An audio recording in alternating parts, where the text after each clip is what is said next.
This Week in Agribusiness, serving America's most essential industry, is brought to you by Case IH.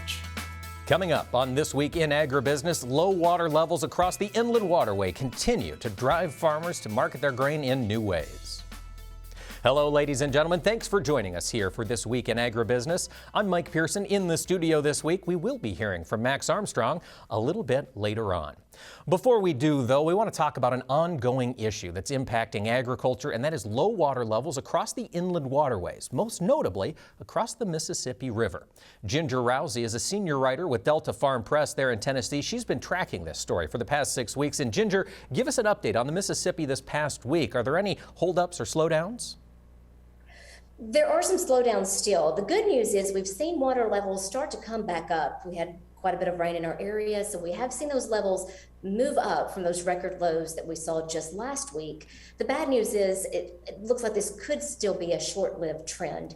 When you look at long-term forecasts going into late November, those levels are forecasted to drop back off. Now, Ginger, of course, you're in Tennessee, that mid-Mississippi River area. That's where producers seem to be taking it the hardest. How are elevators and river loaders dealing with the lack of barges? Well, there's been a lot of slowdowns at those elevators on the rivers, and farmers have really had to call an audible and figure something else out. I spoke with a farmer here in northwestern Tennessee just last week who typically sells his beans and stores his corn. Well, he had to clear out all of his corn out of his grain bins. He had to put the excess corn in bags and then store his soybeans in the bins. And that's something that he's not used to doing. And you kind of hear a lot of these stories of people having to do a lot of extra work to kind of reevaluate what they're doing with their beans as this river issue continues. Absolutely. It is changing the current accepted practices for a lot of those growers. But Ginger, I understand it's also changing things for operators on the Mississippi. I know you've got connections in the barge industry there. Can you tell us a little bit, how much longer does it take now to get grain from the upper Mississippi down to the Gulf? Yes, especially there at the beginning of October, as this was really developing and those first closures that had so much backup. A barge captain that I spoke with told me that his typical route from Illinois down to New Orleans may take 8 to 10 days going down the river. This year, it was taking maybe over 2 weeks. And then going back up river, still expecting about a 30-day trip to get back up the river. So it's taking exponentially longer. They're taking a lot less grain at a time, which is just being compounded in how much slower we can move things down the river. And just the cost, again, we talked about that too, how costly this has become. We saw the cost kind of take a dip in last week's USDA grain transportation report. But still much more costly than we've seen in the past. And on those costs, Ginger, I know in your conversation there with that barge captain, he ran through some of the costs, but sitting for a day waiting for the river to open up, that gets expensive, doesn't it? It does. This blew my mind, but just, they to fight the current, to just sit there when they had those closures, 2,367 gallons of diesel fuel burned in one day, going nowhere. Wow. And given the price of diesel, that is quite a check to have to write to just sit there. Now, Ginger, when we watch barge crews running up and down the river, I don't often see a lot of people on those crews, but I understand it takes labor to move these things. How is hiring in the barge freight? Do they have the staff they need? Absolutely not. Just like every other industry, it seems like they're having labor shortages just like every other industry. And people are having to move and shift around their schedules, work longer shifts, to make things work. I mean, they're trying their best to get it done. But yeah, I didn't realize this either, but a typical barge crew, maybe about 9 people. So you have a captain, you have a pilot, a co-pilot, you have deckhands, you have a cook on board, to feed you as you're going down the river. So it takes a lot of people when you think about that. And just like every other industry, they are dealing with labor issues as well. They certainly are. And of course, the slowdowns that these barges are experiencing, it's when they literally can't move. But also, I understand just movement on the river is slowed down. It's a lot more narrow going. Ginger, is that your understanding? It is.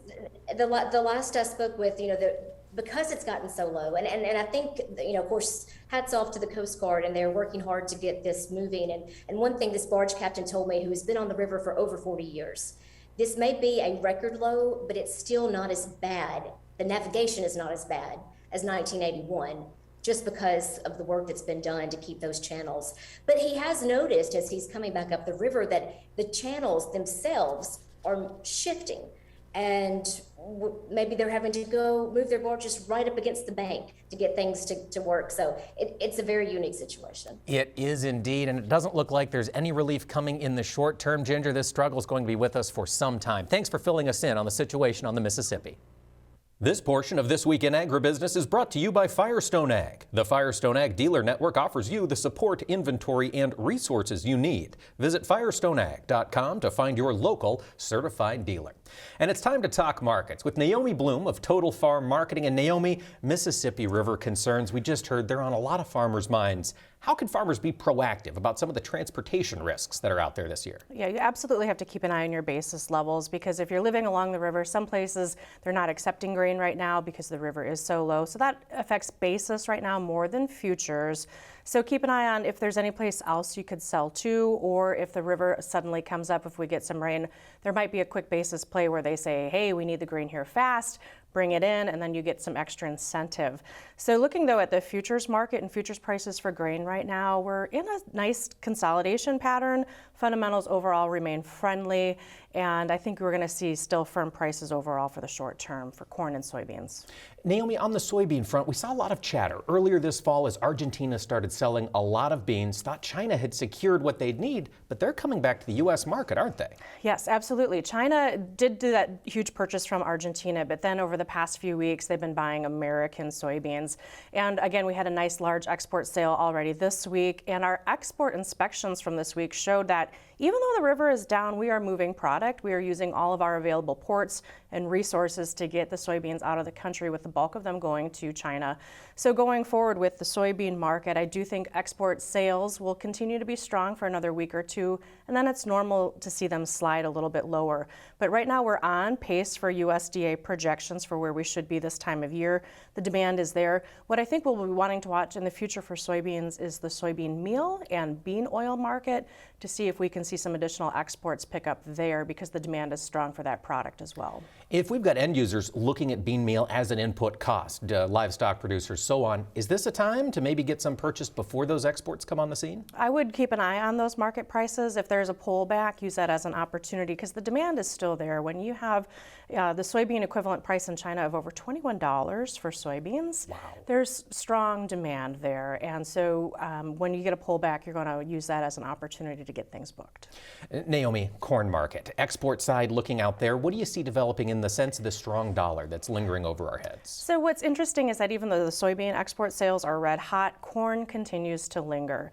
And corn is, of course, still priced high at the $7 area, and it wouldn't surprise me if we see the USDA again on the November report bring that export number down to just a little bit. But they have been reducing exports since May.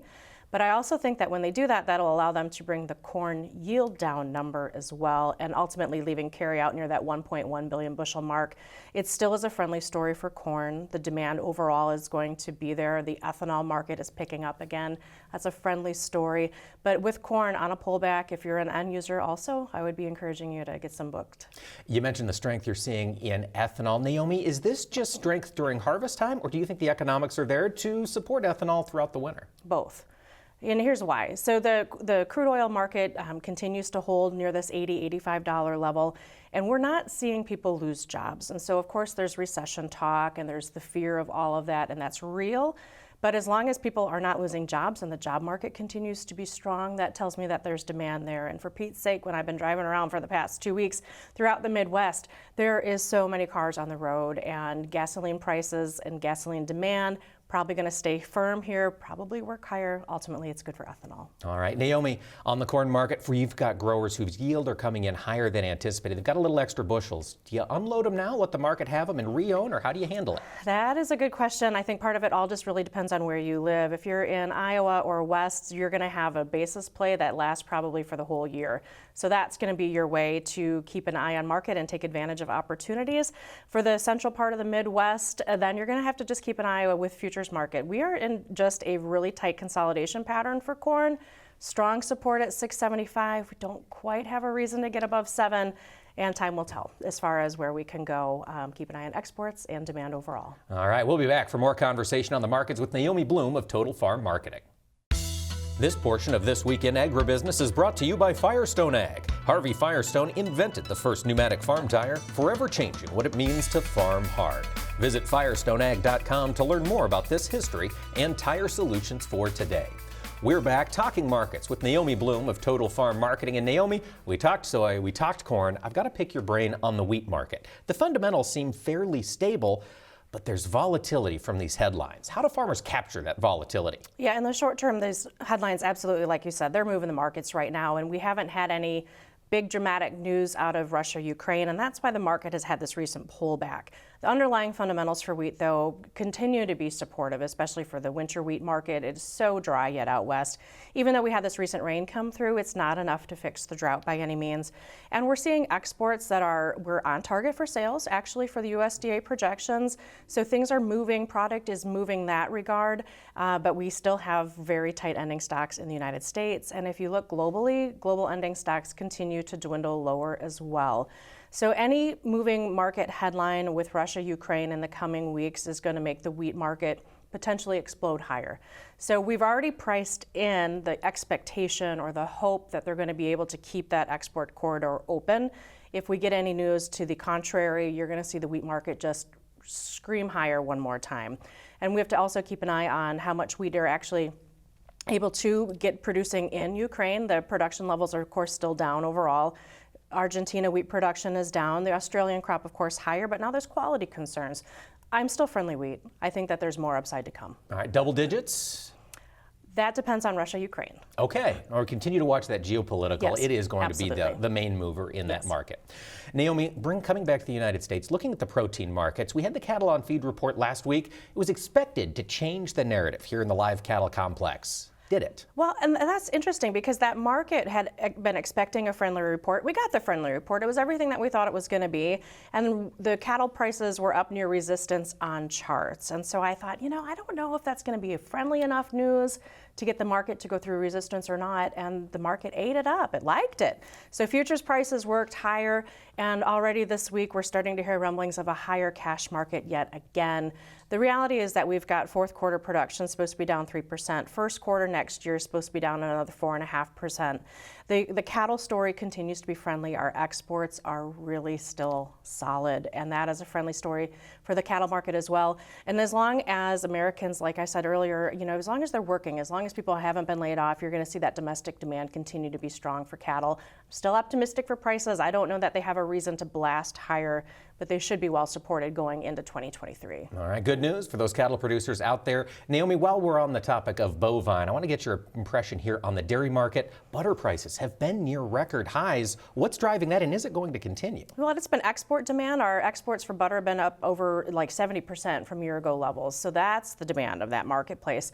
Butter prices recently just had a short-term pullback, about 11 cents lower, and we saw the block barrel price for cheese down about 14 cents. And so that block barrel cheese price is now back below $2 a pound. And this is usually when we see the buyers come in and get their holiday needs met. So deferred contracts for milk under $20 here recently, but if the butter prices pick up again, if we see that demand for cheese pick up again, we should see the milk price improve a little bit. We have the reality of higher milk production. The most recent report showed 1.6% increase. So we don't have a reason to have milk prices just take off higher, but as long as the demand can keep up, we should see things just at least stabilize. Seasonally, what are the trends of the dairy industry heading into winter? Well, we should very soon start to see things firm up again, just as we get ready for holiday demand. So that also supports a little bit of an increase of prices as well. All right, lots to watch here in these markets. Naomi Bloom, certainly appreciate your insight and always appreciate your expertise here on This Week in Agribusiness. Chad Colby's look at agriculture technology comes your way next, brought to you by the IBM Watson Decision Platform, combining AI with Internet of Things data to help agribusiness increase yields, improve quality, and drive sustainability. Well, fall is in the air, and about 2 weeks ago, the hard frost came to my home place, which meant it was time to put away the lawnmower. It's a time of year I look forward to each year. Chad Colby in today's tech segment also took the cold weather as a time to take another look at his lawnmower and his tire situation. Mike, you're definitely not wrong. With fall here, a lot of people are glad to be not mowing their yard as much as we were this summer. We talked earlier this year about some great new technology from Michelin, and that is getting rid of those pneumatic tires and going with an airless tire. This is the Michelin tire called a Tweel. And essentially what it does is those baffles, as you can see right here in slow motion, not only take the place of air, but they also offer some really strong advantages. Certainly you're not going to get a flat tire, but they ride better. I would tell you from experience, they even work better on hillsides. I really like that addition to the mower. Now, after I had them for probably a month or so, I took it one step further and I added the front wheels, the casters, if you would. And honestly, I could certainly tell the difference when I upgraded to the back, but when I added the casters, that really took it to the next level. And I think largely because on a zero-turn mower, at times you've got a lot of pressure on one of those wheels up front. We've all been in a position where we've had the mower kind of off camber and one wheel's spinning around in a circle and the other one is maybe in a hole and it jars the mower. And I could tell you this, after I added Tweels on it, it works so much better. I honestly thought the mower deck was even working way better just because it's not jumping around as much. And I've probably got 40 or 50 hours on them with zero complaints. I never had any trouble with them. But the cool part is as you can see right here in slow motion, they're very effective in what they do. And as you'll see here in a moment in a video, it's pretty visible to see as I'm going back and forth in my yard that it's a nice smooth ride. And one of my good friends kind of reached out to me. He's like, Chad, that's great that you did that to your mower. And he mows a lot. He's like, but you got to take it one step further. And there's actually a company out there called Z-Glide. And they actually replace you'll see it here in just a second. They actually replace that fork that holds the caster in the front and they add a torsion axle to it. And right here on this Toro, you can see it right there. And it basically does it to the next level, if you would, of suspension, and it gives you some actual suspension travel in those casters. It's pretty easy to see that upgrade, and I can promise you this, that upgrade's going to be on my mower for next spring, and I can't wait. I'm Chad Colby. Well, Chad, you get those new forks on there and you will have the fanciest lawnmower in 3 counties. That is pretty neat looking stuff. Folks, stick around. We're going to talk weather with meteorologist Greg Sollier later in the program.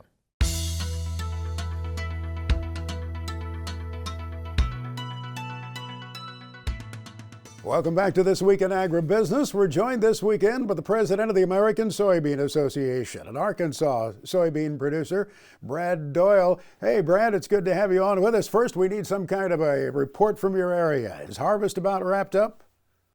Soybean harvest is in full swing. I think we probably are getting close to the end. We're in an area where we rotate with rice and corn and also have cotton and peanuts. And so I'd say corn and rice are nearing end. Peanuts, cotton are just getting started. So we've got great weather. So farmers are really getting after it, getting this crop in. You're in the seed business. Of course, the quality of that seed coming in matters a lot in terms of what you do in the growing season ahead of us. How's it looking? So we're in a heavily irrigated area here. A lot of soybean seed production and rice seed production. So we tend to plant a little bit later. That gives us better quality, higher yields if we plant earlier, but there is a little bit of loss of germination. So we intently plant those a little bit later, irrigate to the full extent, and use fungicides to bring that high quality seed to the market. For years, as we've served global markets, we've felt that our competitive advantage was our logistics. We know that our transportation system is so crucial to us. We feel like that's given us a little bit of an edge in competing with South America, and yet we watch what's been happening this summer with the lower depths on the Mississippi River and how that's impacting growers. Have we lost that advantage now? Wow, it's been a tough one. I'm 45 miles as a crow flies to the Mississippi River. Memphis, Tennessee is our local market. We have ports north and south of there. Yeah, it's been a real struggle. Barge loads, as you know, have been reduced in size and also the depth that they're filling them. So it's been some major reduction in the amount of barges available. So the elevators have shortened a lot of the hours of the day that they have for delivery, and it's just wait till the next barge has become available. So if you don't have on-farm storage, you really need to be thinking about it for the future. What could be done about this? I mean, other than just praying for a rain to come along, obviously the Corps has been dredging, actively dredging, trying to address those trouble spots, but that only goes so far, doesn't it? You know, I read a explanation from a riverboat captain the other day, and what was taking 14 days to go from A to B on the rivers now 30 days. So I don't know. They're talking about it's crowded because the channel is narrower, and other than rain up north, we have to maybe rely on rail or trucking, which is going to get expensive to move our crops south. That's tough because of the lack of capacity you have in those alternate modes of transportation compared to a full tow with those barges going down the river. And that channel, as you point out, especially at a time of drought, is remarkably narrow and shallow. Those guys up at the pilot house really have to earn their keep, don't they? They do, and there's no lock and dam south of here, so it's a free flow. Really just keep it steering in line, so it's very, very economical to move grain south. And then on the return, they bring up, rock or fertilizer or other, agriculture commodities that we all use here. Just to switch gears a little bit into that area of governmental affairs, we have the midterm election coming up. Some of your members, no doubt, have already voted in the early voting that is taking place in some states. What are you telling your members about engagement here? I think trade promotion is so important for soybeans because it is a global export crop for the U.S. It's our major crop. So I think anything that encourages trade makes the companies that want to do business with USA more welcome. We need to have those trade negotiation talks now, all the time. But I would say any representative or senator that is highly supportive of agriculture community, particularly in trade, that's who I'd vote for. You have to be excited about this bioenergy initiative, do you not? This push for biofuels and what it could mean to growers. Tell me how you feel about that, Brad. It's exciting. I want to say early 90s, soybean producers really started looking for a use for that excess soybean oil. It's always been a highly regarded vegetable oil in the cooking industry, but, fascinating. I think Rudolph Diesel in 1900 actually ran a diesel engine on biofuel. So it's not a new concept, but it's a win-win for soybean farmers. We have the solution. That begs the question then, can we find a home for all the meal? I think so. Absolutely. We've got a great animal industry in the U.S. We can export meat just as well as we can export beans. So I think it will be an opportunity for anyone raising livestock that needs, soybean meal as a feedstock in U.S. They'll take advantage of that for sure. Research, that's always important to your members. Are we doing what we need to do there? Are we now spending the way we ought to spend? We are really backing an initiative for FY 2023 to increase agricultural spending, especially with the USDA. USDA Ag Research Service is critical to our farmers, whether it's crop, soil, animal ag, or innovation for engineering. It's vital for us, and they've been underfunded. So we are in strong support of that. As you know, we need that innovation to be competitive in the world market. Seems like on all too many occasions, research spending has been an afterthought. That's on down the line after everything else. Hey, thanks for taking the time to visit with us, Brad. We sure appreciate it. Look forward to seeing you in person again. Thank you so much. There's more coming up here on This Week in Agribusiness. This Week in Agribusiness, serving America's most essential industry, is brought to you by Case IH. Welcome back to This Week in Agribusiness, folks. Thanks for joining us here. For a farmer, the work of management is never done. And for our next Plan Smart, Grow Smart series, Max had a chance to talk with several folks from BASF about how you can utilize this time after harvest to take stock of the management decisions you made earlier in the year.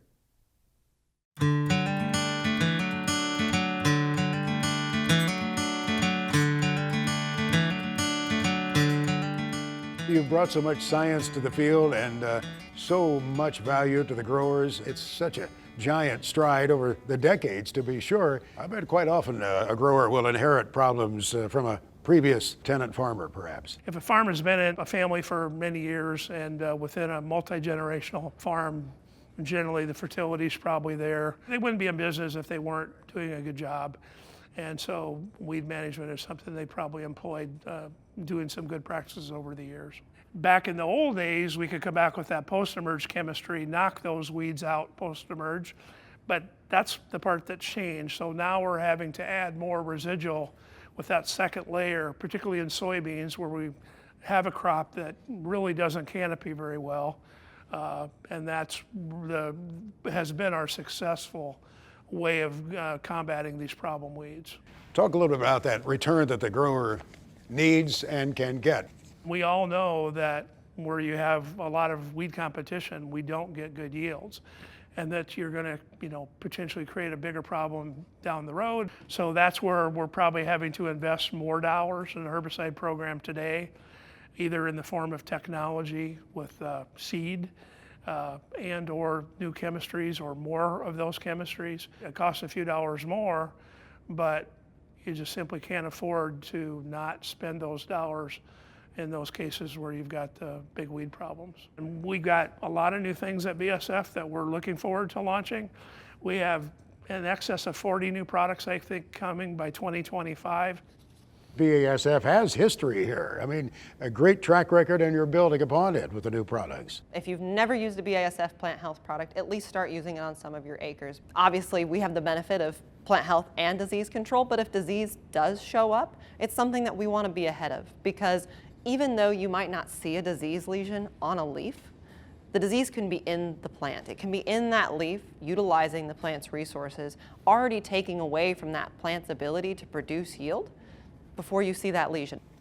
Are you finding that fewer of your growers are of that rescue mindset and more of them are being a little more proactive and saying, all right, I want to get out in front of this? Absolutely. It seems every year someone tries a plant health product, we get one more person that is ready to be proactive the following year. So hopefully by the time I retire, it'll be something that is common practice for everybody. What would you suggest to growers as they take a look at the value of the fungicide treatment? I always look at harvest as a time for calibration, whether it's thinking about how many weeds are left in the field or thinking about how well your crop is standing. It's time to think about our management decisions that we have made. One of the things that a lot of people use plant health for in Kansas is on milo, because grain sorghum is known for falling over. When you treat it with a plant health product, we can help increase that standability and facilitate an easier harvest. There are people that are 100% sold on plant health, whether it's for the disease or for the plant health. They treat every acre because they know it's not worth it to play the guessing game. Which hybrid, which day, which timing. It's easier to treat it all and sleep well at night.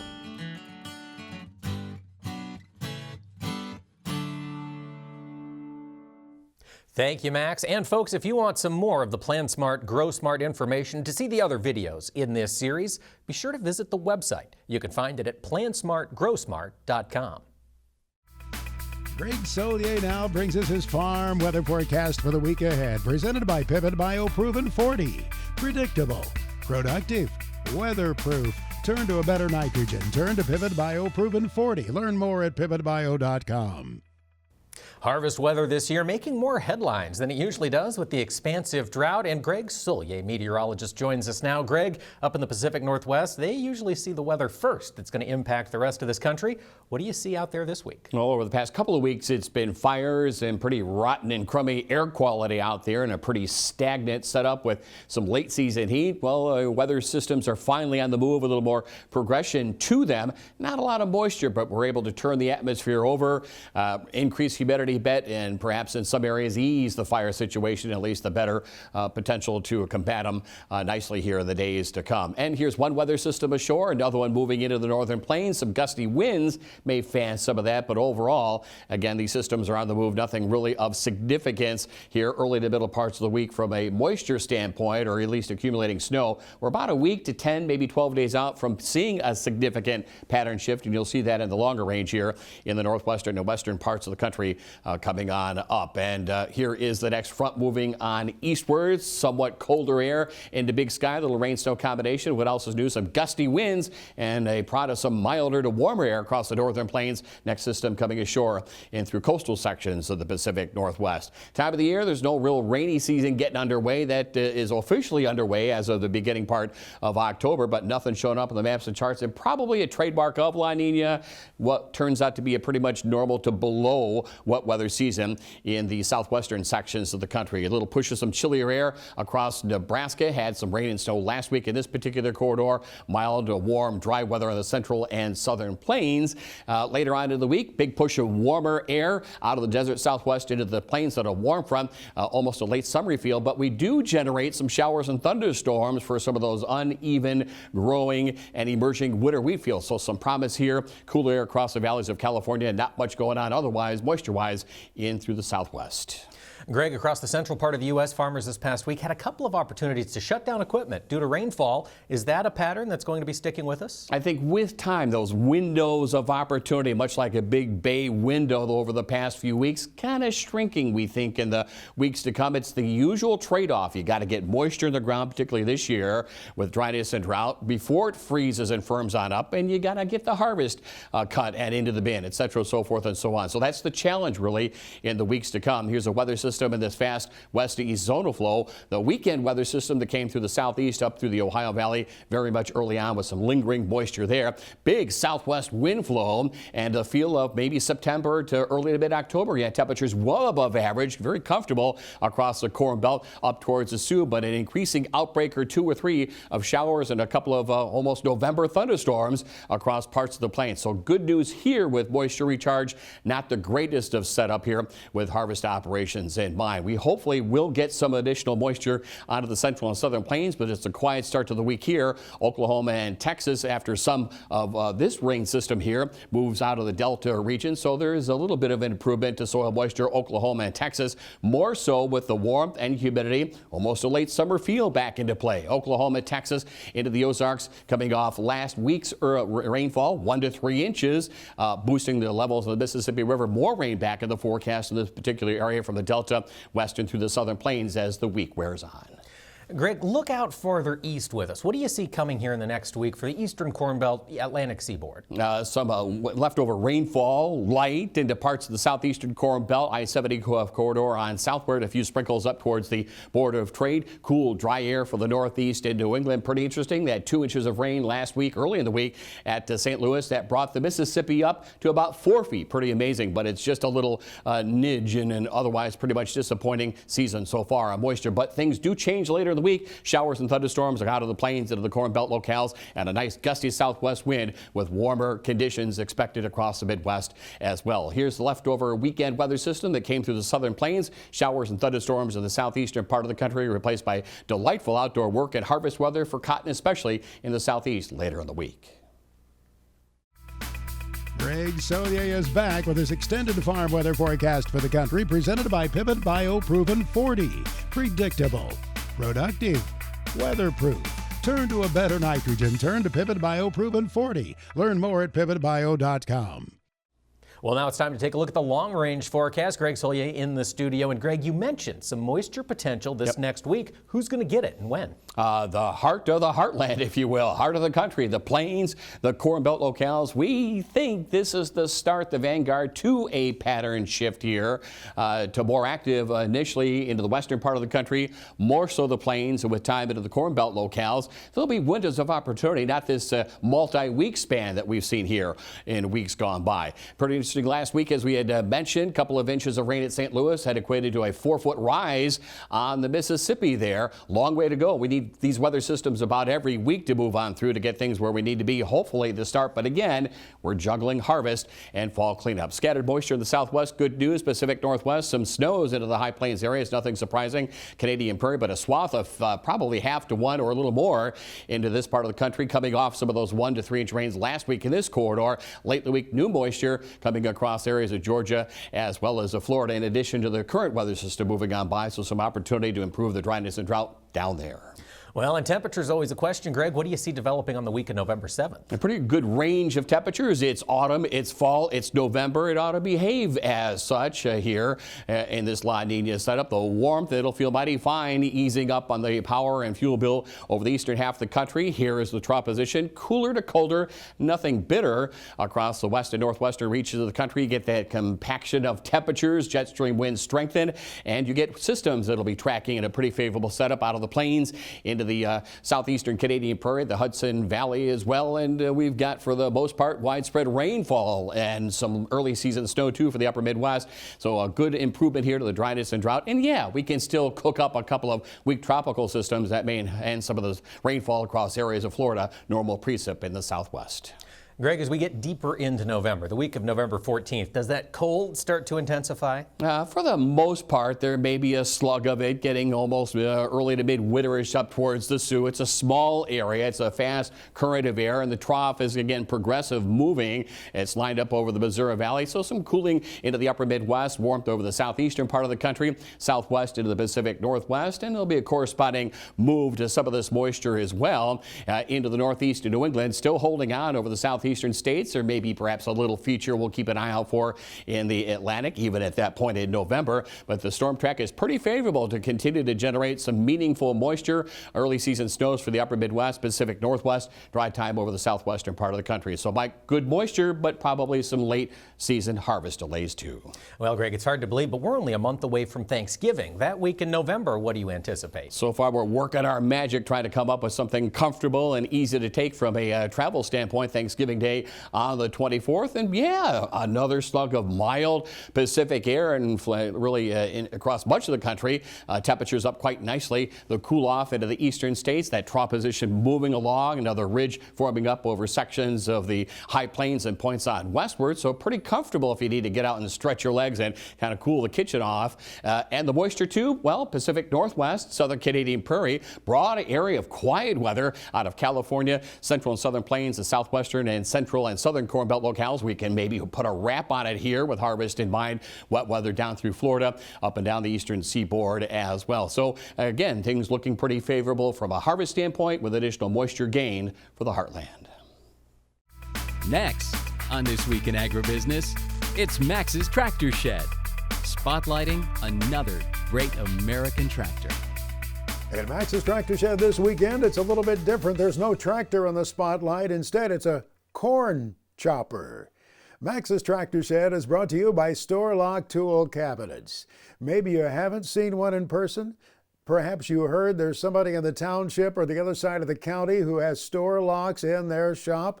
Give them a call. Stop by if they'll let you. Look around in their shop and see firsthand the quality that is engineered into every Store Lock tool cabinet.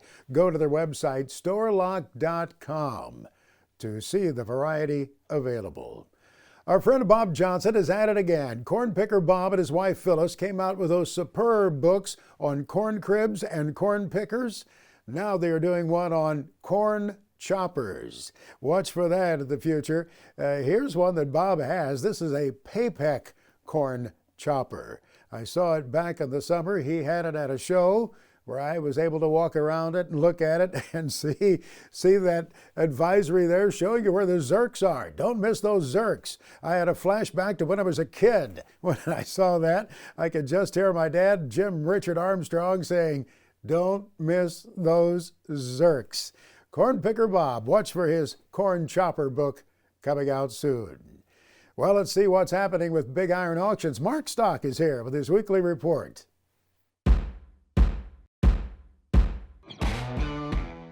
Well, Max, we got a big sale on November the 2nd, over 1,300 items. One of the featured sellers is TNT Farms out of Burlington, Colorado. They'll be selling their John Deere 9770 combine. They've got a super sharp John Deere 8360R mechanical front tractor. And boy, do we have a dandy auction on Thursday, November the 3rd by Harrington, Kansas. Selling for Larry Beeler is a 1995 John Deere 9500 combine with only 1,600 396 separator hours. There's also a John Deere 4895 swather selling, just like new with 1,216 hours. Sit down for this information, Max. There's a 2008 John Deere 8230 mechanical front tractor that Larry bought brand new. It's only got 702 hours. He's got a 1988 John Deere 4050 tractor, a rare find 1977 John Deere 4030 tractor with only 4,400 hours, and the machine that's been getting bids from all across the country is a John Deere 7810 mechanical front tractor that only has 1,316 hours. These low-hour tractors sell on the Beeler's Farm retirement sale on Thursday, November the 3rd. And we've got a lot of land selling on BigIron.com and SullivanAuctioneers.com.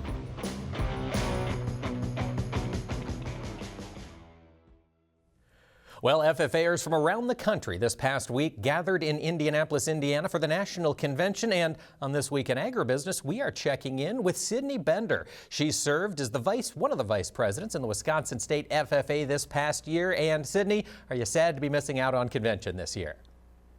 Just a little bit. I see everybody having just a little bit more fun than I am at college right now, so just a little bit jealous, but I'll be going down this weekend to get my American degree, so I'm pretty excited to be back in Indy. That is exciting. Congratulations, Sydney. That is very, very neat. What were some of the highlights of your year of service as a Wisconsin vice president?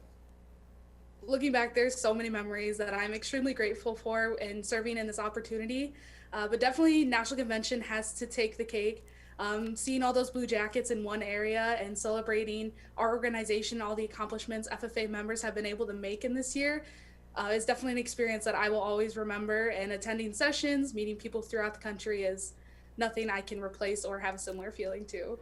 What a cool experience. And Sydney, what was it all those years ago that prompted you to want to be a part of FFA in the first place?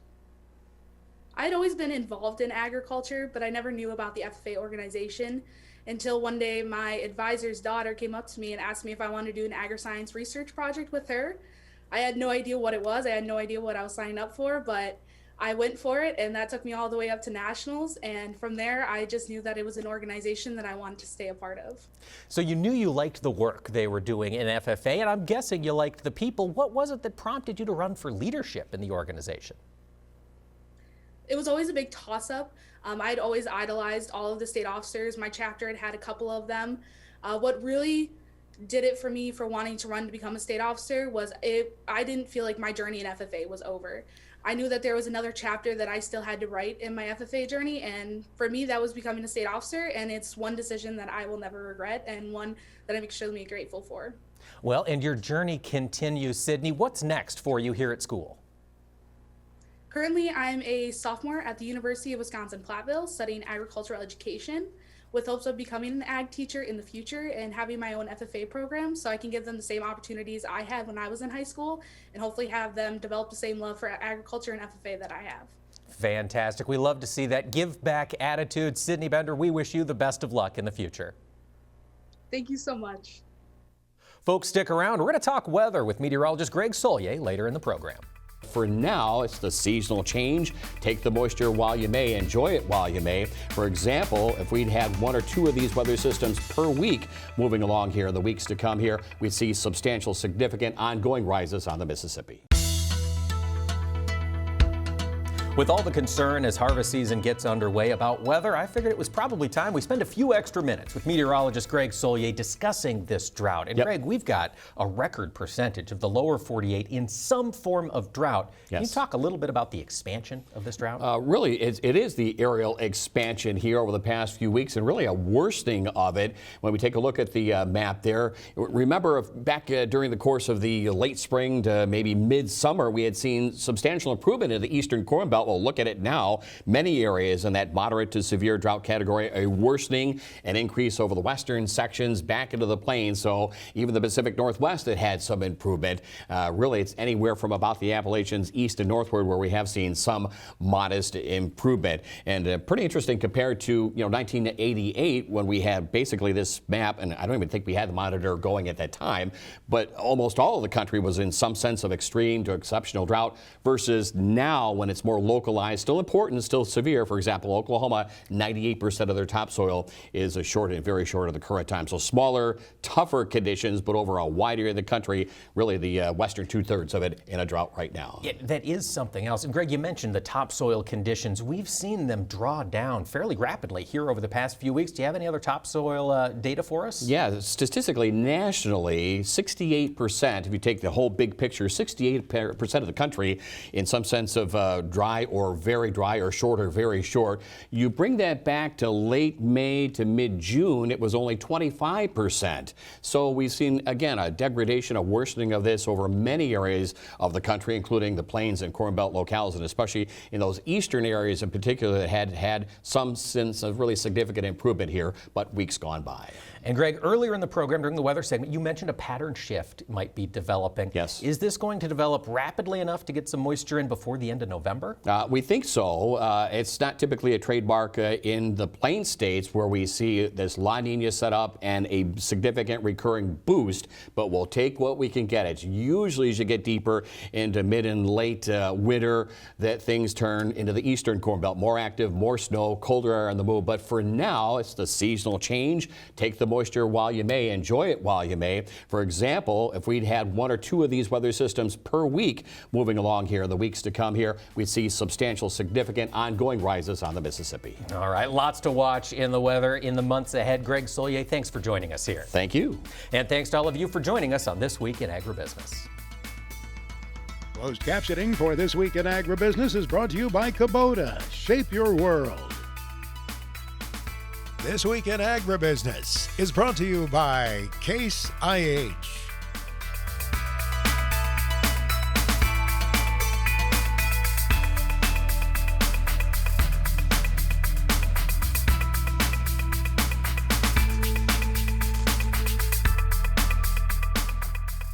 This Week in Agribusiness is produced by Omax Communications in association with 22 Creative Group.